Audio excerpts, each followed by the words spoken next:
So my name is Dr Msadabwe. I'm a clinical oncologist and I'm the head of clinical care at the Cancer Disease Hospital. Prostate cancer is a very common disease, very common disease. So prostate cancer is basically a cancer that begins in the prostate. Most cancers are named after where they originate from. So for instance, if a cancer begins in the breast, it would be called breast cancer. If a cancer begins in the prostate, it will be called prostate cancer. So the prostate is actually an organ that is found only in males. Okay? It's responsible for producing a fluid called semen that nourishes the sperm. So that's the function of the prostate. When prostate cancer develops in the prostate, usually it develops in the periphery of the organ, and by the time you get to have symptoms, it's usually a bit later, because you only have symptoms which are usually urinary tract symptoms when it has started now obstructing the urinary flow. So some of the signs and symptoms include what we call urinary obstructive symptoms. So it's usually difficulties in passing urine, like maybe you feel that you do want to pass urine, but when you go to the toilet, you find that the stream is poor, like the stream is not as projectile as it would normally be. So a weak urine stream, pain when passing urine, some people can even have blood in urine. But as I said earlier, usually when you develop those symptoms, it means that it's already late. And that's why there's such a thing as screening for prostate cancer, so that it's detected earlier rather than later. If they don't seek medical attention, the prostate cancer can actually start spreading, and that will lead to it spreading maybe to the bones. That's the most common part that it will spread to. It can also spread to the liver and the lungs, but the most common is the bones.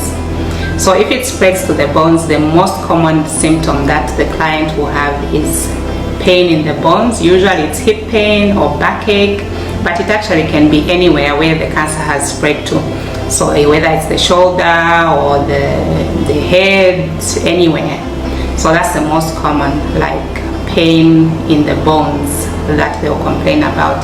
And when cancer has spread to the bones as well, that can lead to further complications. For instance, the bones become very brittle, such that they can easily break. That's one thing.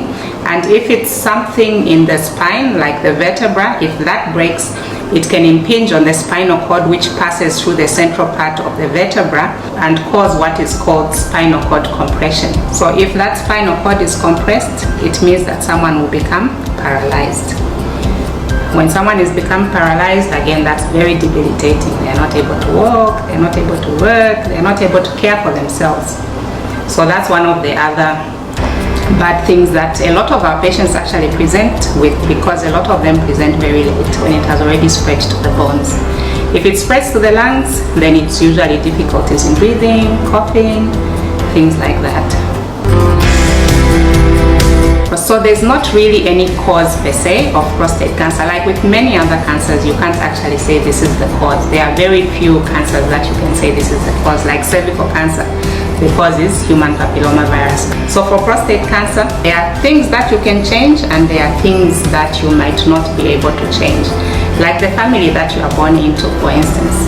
If there's a lot of prostate cancer in that family, especially in close relatives like your father, your brother, and they develop prostate cancer at an early age, your risk of prostate cancer is much higher than the general population. But there's nothing you can do about that. The most you can do is go early for screening, so that if you do get it, at least it's detected early when it can be cured. The most important risk factor is actually age.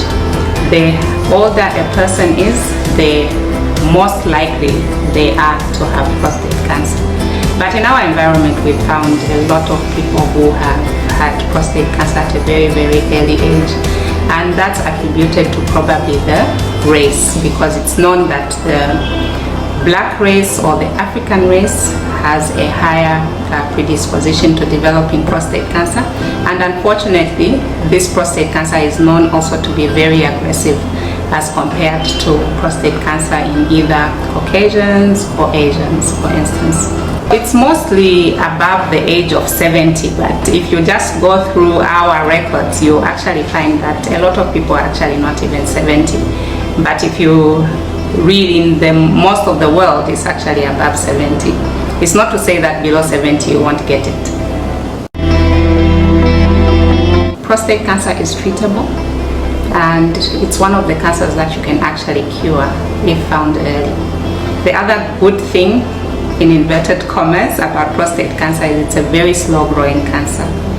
But the main components of treatment include what we call androgen ablation, which is taking away the man hormones, which then in lay terms takes away the food for the cancer and therefore helps the cancer to die. Okay. Now, how long you need to be on this depends on the stage. For someone who has cancer that has spread, they'll need to have it permanently, and that's why for those we advise castration, which might be either medical by just giving injections, or it can be where you actually remove the testes, which is where the male hormones come from, the testosterone. For those patients whose cancer has not spread, they only need that form of treatment for a short period of time. Depending on the stage, only 6 months or 2 to 3 years. So such patients only need it temporarily, so therefore you don't want to remove their testes because it's only temporal. You can't bring back their testes. You just give them injections, and then after that period, then they are back to having their hormones, though their function might not return to normal. So one of the side effects of these is decreased libido, for instance. Another form of treatment is actually surgery, where you remove the prostate as well as the lymph nodes that the prostate drains to. In addition to the surgery, there's also what we call radiotherapy, which can also treat prostate cancer and even cure it.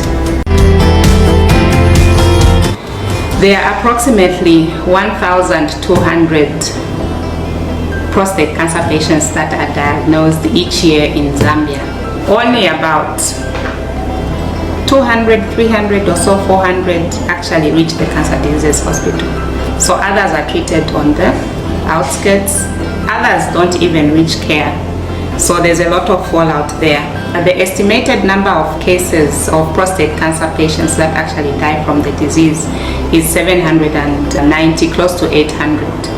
But this is an estimated value because the mortality data in Zambia is not very good at the moment because we don't have very good death records. I would advise men to, first of all, they need to know the family that they are coming from. They need to know if they might be at high risk of getting prostate cancer. If they know that they have a brother, a father who had prostate cancer, they need to know that they need to start screening for prostate cancer earlier. Even at the age of 40, they already need to start screening. If they don't have any relative, then it's fine, they can start screening much later, 45, 50, it's okay. But screening is important. Next, they need to know the symptoms, because in case they do develop symptoms, at least before it's spread, let them be seen and evaluated. The most important thing is prevention. Though, as I said earlier, because prostate cancer, you can't really say it's got a cause, but it's got risk factors. And to reduce the risks of prostate cancer, you need to ensure that you live a healthy life, you need to exercise, you need to have a good body weight, you need to eat lots of fruits and vegetables, and you need to have a low fat